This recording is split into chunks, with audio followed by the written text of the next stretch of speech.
Oui, docteur Lamontagne. Bonjour, Merci d'être avec nous. tout le plaisir est pour moi. Avant d'entrer dans votre recherche spécifique, quelle est votre réaction aux dernières discussions sur la crise climatique mondiale? La situation est-elle sans espoir? Bien, naturellement, moi, je suis sismologue, donc je regarde la Terre d'un point de vue solide.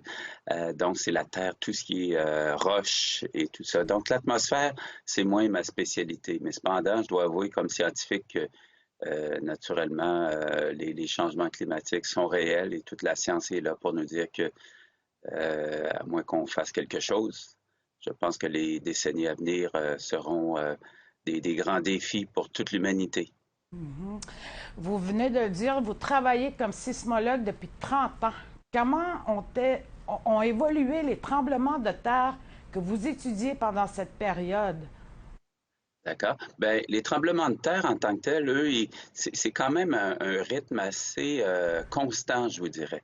Lorsqu'on regarde, par exemple, sur plusieurs années, vous allez avoir au niveau global là, des grands tremblements de terre, un rythme d'à peu près 1 magnitude 8 par 2 ou 3 ans, une dizaine de magnitude 7, etc. Donc ça, c'est assez constant au fil des ans. Mais ce que je vous dirais depuis, en fait, c'est dans mon cas 36 ans, ce qu'on a vu, c'est un grand développement technologique qui fait que maintenant, on a une capacité d'enregistrer ces tremblements de terre-là de façon extraordinaire, ce qui n'existait pas lorsque j'ai commencé dans mon domaine il y a 36 ans maintenant. Les impacts du changement climatique ne sont pas complètement encore compris par le grand public. Pouvez-vous expliquer pour notre audience comment le changement climatique augmente le risque de tremblement de terre pour les communautés du Nord? D'accord. Bien, en termes de nombre de tremblements de terre ou leur fréquence, les changements climatiques n'ont pas d'impact là-dessus parce que les tremblements de terre sont produits par des mouvements ou des forces géologiques qui sont profondes dans la croûte terrestre. Alors ça ne changera pas du fait qu'il y ait un réchauffement des températures globales ou pas. Mais ce qui pourrait changer dans certains cas, c'est la possibilité d'avoir, par exemple, des glissements de terrain. Parce que, comme vous savez, avec l'accroissement des températures euh, de l'atmosphère, c'est que la couche de pergélisol ou de permafrost, comme on dit en anglais, euh, tend à devenir plus épaisse.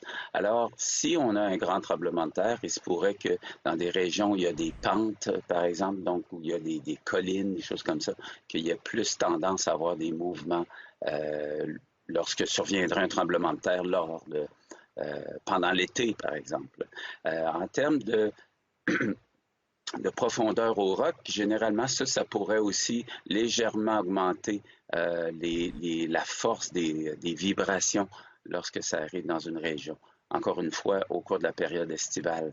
Mais de façon générale, je vous dirais que dans l'est de l'Arctique, donc ça n'a que peu d'impact parce que c'est vraiment plus l'ouest de l'Arctique, autour de la mer de Beaufort, par exemple, les territoires du Nord-Ouest, Mont Mackenzie, Yukon, où là, le permafrost ou pergélisol a tendance à, à augmenter c'est-à-dire qu'il a tendance à fondre beaucoup plus que ce que l'on voit dans l'est de l'Arctique. De votre point de vue professionnel, qu'est-ce qui rend un tremblement de terre significatif? Pouvez-vous nous donner un exemple? D'accord. Dans notre cas, on considérait un tremblement de terre significatif comme un tremblement de terre qui aurait pu causer, par exemple, des dommages, même légers.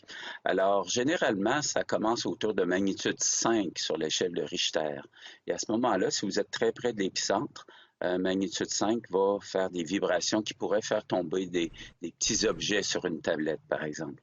Mais si on garde la même distance que vous êtes où vous êtes localisé. Quand on monte dans l'échelle Richter à 6, par exemple, il pourrait avoir des dommages plus considérables. Il pourrait avoir des cheminées qui tombent, il pourrait avoir des mouvements, par exemple, des fondations d'un édifice, etc. Donc, et au-dessus de ça, naturellement, c'est considéré des tremblements de terre majeurs.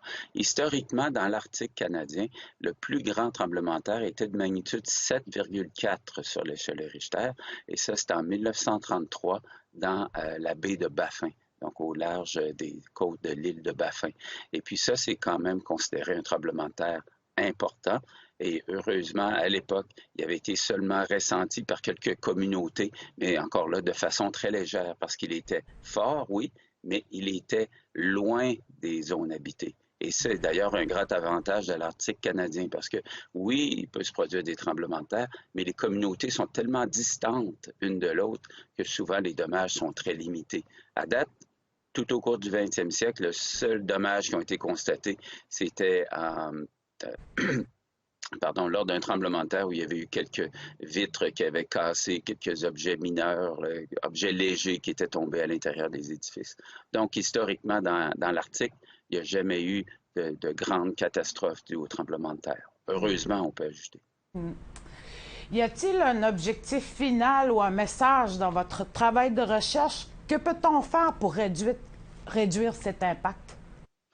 Bien, il faut savoir qu'on étudie les tremblements de terre pour bien les documenter, bien sûr, mais c'est en fonction d'améliorer les normes incluses dans les codes nationaux du bâtiment. Donc, plus on en connaît sur les tremblements de terre, mieux on peut solidifier, si vous voulez, les édifices qui vont être construits dans l'avenir. Donc, si jamais ils avaient à subir des vibrations d'un tremblement de terre, à ce moment-là, ils résisteraient mieux.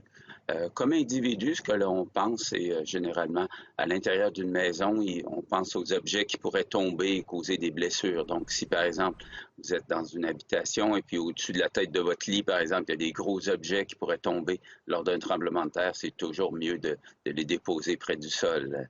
Donc, c'est à ça à penser. On ne doit pas voir les tremblements de terre dans l'Arctique comme des événements catastrophiques, mais bien des événements qui pourraient causer, par exemple, la chute d'objets et de genre de débris relativement mineurs comme ça. Mais sur notre site web, séismecanada.ca, il y a plusieurs types d'informations, incluant ce que les gens peuvent faire pour se prémunir lors de tremblements de terre, qui peuvent surgir ou survenir dans l'Arctique, mais aussi lorsque les gens voyagent dans d'autres pays où les tremblements de terre sont plus fréquents. Excellent. Je vous remercie beaucoup d'avoir été avec nous. Tout le plaisir était pour moi. Bonne journée. Jamais.